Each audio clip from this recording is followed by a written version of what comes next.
আসসালামু আলাইকুম। আজকে আমি আপনাদের খুবই সিম্পল একটা ভাজি দেখাবো। এখনকার যে সিজনাল যে সবজিটা আছে ঢেঁড়সটা, সেই ঢেঁড়সটাকে অনেক এলাকায় ভেন্ডি বলে থাকে। তো আমি আপনাদের সেটা দেখাবো।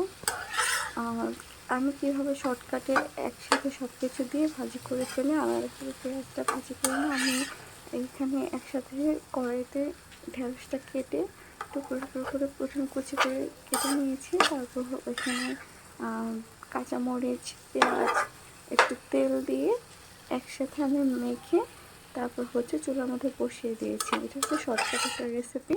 অনেকে দেখা যায় হাতে একদম সময় থাকে না, অফিস ওয়ার্ক থাকে বা বিভিন্ন ওয়ার্ক থাকে, তারা এই প্রসেসটা ফলো করতে পারেন। তারপর আমি একটু হালকা একটু হলুদের একটু চিমটি দিয়েছি, 1 চিমটি হলুদ দিয়েছি একটু কালারটা ভালো হয়ে আসার জন্য। এর জন্য আর কি আমি হলুদটা একটু সামান্য করে দিয়েছি। তারপর হালকা পরিমাণ মতো লবণ দিয়ে দিয়েছি।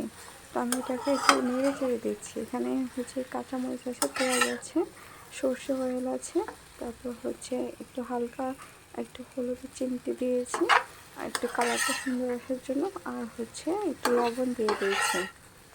তো আমি সেটাকে একটু নাড়িয়ে চেড়ে দিচ্ছি যেন একটু এটা মানে একসাথে যেন মিশে যায়। আমি খুব হালকা তেলে, যারা একদম অল্প তেল খেতে চান, সবজি ভাজিটা অল্প তেলে করতে চান, তার এই রেসিপিটা ফলো করতে পারেন। এখানে তেলটাও একদম বেশি লাগবে না, অল্প তেলের মধ্যে খুব সুন্দরভাবে এই ভাজিটা হয়ে যাবে। দেখবেন এই যে আমি এইভাবে নাড়ছি, নাড়তে নাড়তে একটা টাইমে এই তেলের মধ্যেই একদম ভাজা ভাজা হয়ে যাবে।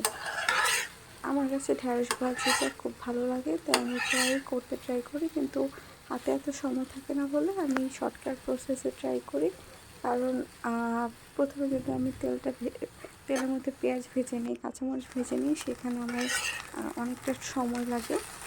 তো এত সময়টা হাতে থাকে না, তো আমি একসাথে সব কিছু মেখে তারপর আমি বসিয়ে দিয়েছি। একই সাথে ঢেঁড়সের সাথে পেঁয়াজ, কাঁচামরিচ আর তেল সামান্য পরিমাণ মতো দিয়েছি। দেখুন আমার তেলটা কিন্তু কড়াইতে দেখা যাচ্ছে না, কিন্তু আমার ঢেঁড়সগুলো কিন্তু ভাজা ভাজা হচ্ছে, যে দেখুন কালারটা চেঞ্জ হয়ে আসছে। প্রথমে গ্রিন কালার ছিল, ঝরঝরা হয়েছে, তারপরে এখন একটু কালারটা চেঞ্জ আসছে, আর একটু সময় লাগবে ভাজতে। এইভাবে আমি সবসময় চেষ্টা করি যে কম তেলের মধ্যে, শর্টকাটের মধ্যে কীভাবে রান্নাটা আমি কমপ্লিট করতে পারি এবং স্বাদটা যেন ভালোভাবে থাকে। এই যে দেখুন আমার ঢেঁড়সটা প্রায় হয়ে এসেছে, অনেকটা কালার চেঞ্জ হয়ে গিয়েছে।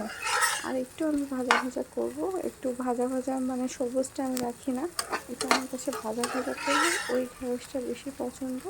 এই জন্য আমি অল্প তেলের মধ্যে এটা ভাজাটা করছি, আমার কিন্তু আর তেল দিতে হয়নি।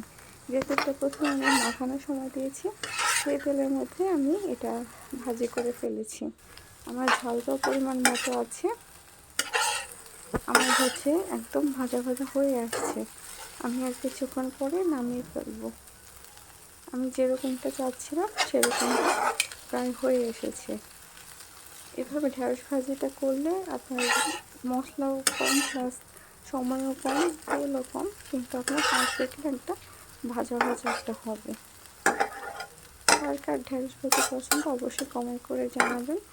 আর আমার রেসিপিটা কেমন লাগছে শর্টকাটের মধ্যে, সেটা অবশ্যই আপনার কমেন্ট করে জানাবেন। আমি আরেকটু ভেজে নিচ্ছি, একদম ভেজে ঝরঝরা করে নিচ্ছি, তাহলে কাঁচা কাঁচা যে একটা ফ্লেভার থাকে, এই ফ্লেভারটা চলে যায়।